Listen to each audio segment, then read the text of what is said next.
महिलाओं की उपलब्धियों को मान्यता देने, सम्मानित करने और उसका उत्सव मनाने के इस कार्यक्रम में शामिल होकर मुझे हार्दिक प्रसन्नता हो रही है। मैं इस कार्यक्रम के आयोजन से जुड़े प्रत्येक व्यक्ति के अथक प्रयासों की प्रशंसा करती हूँ। मैं इस आयोजन में भाग लेने वाली वुमेन अचीवर्स की सराहना करती हूँ, जिन्होंने यहाँ अपने जीवन कथा लोगों के साथ साझा किया। मुझे ये जानकर प्रसन्नता हुई है कि इस कार्यक्रम के अंतर्गत विभिन्न विषयों पर अलग अलग सत्र आयोजित हुए हैं। इस समारोह को अपने टेक्नोलॉजी से लेकर डिफेंस, वनवासियों की उपलब्धियों से लेकर एंटरप्रेन्योरशिप तक हर क्षेत्र में महिलाओं के महत्वपूर्ण योगदान की चर्चा का मंच बनाया है।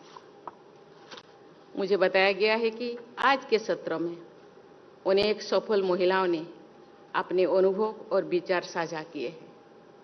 यहाँ पर आशा दीदी और भारत की missile women doctor Tessy Thomas से लेकर कविता सिंह, बधुरी ताती और पुनीता अरोड़ा जैसे हस्तियों को उपस्थित महत्वपूर्ण है।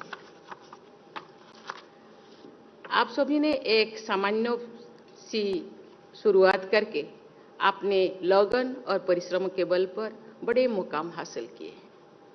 आप सभी को बहुत बहुत बधाई। मुझे पूरा विश्वास है कि आपके अनुभव से उन लाखों लोगों को प्रेरणा मिलेगी जो विभिन्न चैनलों और डिजिटल प्लेटफॉर्म के जरिए इस कार्यक्रम से जुड़े हैं और आपके बारे में जानकारी प्राप्त कर रहे हैं। देवियों और स्वजनों, आज जब हमारे देश अमृत काल में प्रवेश कर चुके हैं, तो इस कार्यक्रम का आयोजन अत्यंत ही प्रासंगिक है। हमने भारत को निकट भविष्य में ही तीसरी सबसे बड़ी अर्थव्यवस्था बनाने का लक्ष्य रखा है, लेकिन क्या हमारी आधी आबादी के योगदान के बिना ये संभव है? ये प्रामाणिक तथ्य है कि विश्व की प्रमुख अर्थव्यवस्थाओं की विकास यात्रा में वहाँ के सभी वर्ग, सभी क्षेत्रों की भागीदारी रही है। कुछ राज्यों की वर्कफोर्स में महिलाओं का पर्याप्त प्रतिनिधित्व है, लेकिन बहुत से राज्य ऐसे भी हैं जहां उनकी संख्या काफी कम है। मैंने पहले भी कहा है कि स्त्री और पुरुष एक ही गाड़ी के दो पहिया है। अगर एक पहिया ठीक से नहीं चलेगा तो गाड़ी भी ठीक से नहीं चल पाएगी।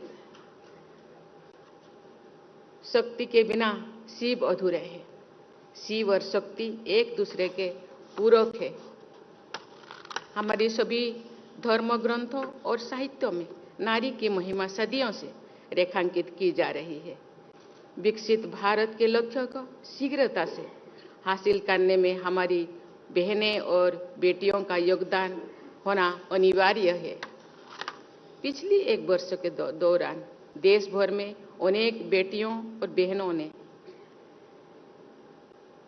मैंने उनसे मिली हूँ और अपने अनुभव से ये कह सकती हूँ कि उनमें जीवन में आगे बढ़ने और देश तथा समाज के लिए कुछ कर गुजरने की असीम ललक है। जरूरत है कि बस उनकी क्षमता और योग्यता पर भरोसा करने की। मुझे पूरा विश्वास है कि अमृतकाल में नारी शक्ति के योगदान के बल पर भारत विकसित देश के समूहों में अपने अग्रणी स्थान बना सकेगा। देवियों और स्वजनों, महिला शक्ति के बिना एक स्वस्थ, सशक्त और विकसित समाज की परिकल्पना संभव ही नहीं है। हम धरती और भारत भूमि को माता के रूप में संबोधित करते हैं। विद्या, धन, बल के लिए हम माँ सरस्वती, माँ लक्ष्मी, माँ दुर्गा की उपासना करते हैं। प्राचीन काल से आधुनिक भारत तक हमारी इतिहास महिलाओं के योगदान की गाथाओं से भरा हुआ है। गर्गी, मैत्री, रोमसा और ओपाला जैसे विदुषी नारी ने से लेकर रानी लक्ष्मीबाई, अहिल्याबाई होकर रानी बेलू नाचियार और रानी चेन्नम्मा जैसी वीरांगनाओं के योगदान के उल्लेख के बिना हमारे इतिहास अधूरा है। विश्व के अनेक विकसित देशों ने महिलाओं को वोटिंग राइट्स देने में बहुत लंबा समय लगाया था, जबकि हमारे संविधान निर्माताओं ने यूनिवर्सल वोटिंग राइट्स को शुरू से ही लागू कर दिया। दुनिया भर के लिए ये आश्चर्य की बात थी, लेकिन महिलाओं को बराबरी का अधिकार और सम्मान देना तो भारतीयता का मूल भाव रहा है।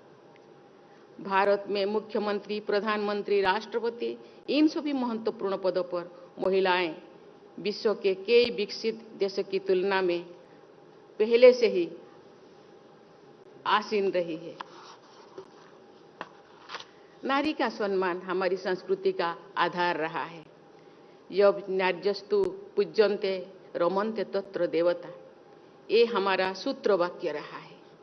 नारी के गौरव में आस्था रखने वाली हमारी परंपरा में अनेक साक्ष्य मिलते हैं कि जब जब नारी का अपमान हुआ है, तब तो पूरा समाज ने एकजुट होकर ऐसे कुकृत्य की भर्त्सना की है और अपराधियों को दंडित किया गया है।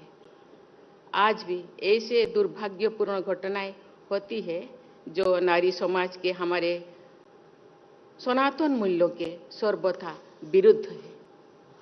मुझे विश्वास है कि नारी के प्रति आदर भाव से युक्त हमारी व्यवस्था में निहित न्याय की शक्ति के बल पर नारी शक्ति सदैव आगे बढ़ती रहेगी।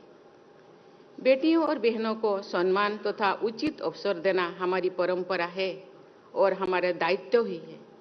समाज को पढ़ो और बढ़ो की सोच के साथ बेटियों का साथ देना चाहिए। सामान्य पृष्ठभूमि से आने वाली हमारी बेटियां अपनी इच्छा शक्ति और कठिन परिश्रम के बल पर ग्लास सीलिंग को तोड़ते हुए खेल, संगीत, कला, विज्ञान और रक्षा जैसे सभी क्षेत्रों में आगे बढ़ रही है। ये समारोह भी इस तथ्य का एक स्पष्ट प्रमाण है कि हम वुमेन लेड डेवलपमेंट के युग में प्रवेश कर चुके हैं। पूरे समाज का सकारात्मक सहयोग मिलने पर नारी शक्ति के नेतृत्व में ही हो रही है विकास की ये यात्रा और अधिक तेजी से आगे बढ़ेगी। सरकार महिलाओं को और अधिक सशक्त बनाने के लिए निरंतर प्रयत्नशील है, लेकिन एक समाज के रूप में हम सबका भी बेटियों और बहनों को सबल बनाने में अपना योगदान देना चाहिए। हम सबको मिलकर एक ऐसा वातावरण बनाना है जहां सभी महिलाएं सामाजिक, आर्थिक, सांस्कृतिक, राजनीतिक क्षेत्र में पूरी तरह से भाग ले सके और अपना भरपूर योगदान दे सके। मीडिया हमारी समाज व्यवस्था का अहम हिस्सा है और लोकतंत्र का एक प्रमुख स्तंभ है। इस नाते मीडिया की भूमिका बहुत महत्वपूर्ण है।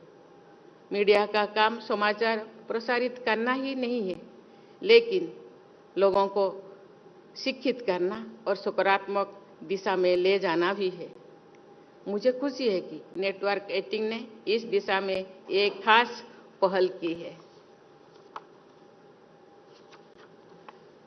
अपने अपने क्षेत्र में सफल महिलाओं को ऐसा मंच प्रदान करने और उन्हें सम्मानित करने के लिए आयोजित ये समारोह प्रशंसनीय है। मुझे विश्वास है कि इस समारोह से प्रेरणा प्राप्त करके अन्य संस्थाएं भी आगे आएंगे और महिला सशक्तिकरण के हित में ऐसे आयोजन करेंगे। बहुत बहुत धन्यवाद। जय हिंद, जय भारत।